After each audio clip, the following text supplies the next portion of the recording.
Animals you're underestimating. Frogs.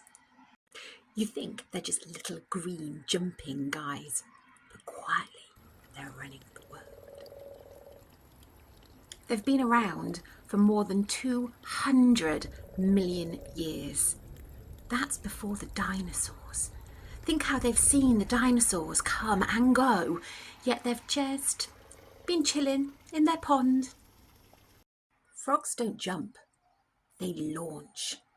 Sometimes up to 20 times their own length. That's like you and I jumping the whole length of a bus. They're shapeshifters. They literally rearrange their whole bodies from tiny spawn through to tadpoles, froglets, and then the frog itself.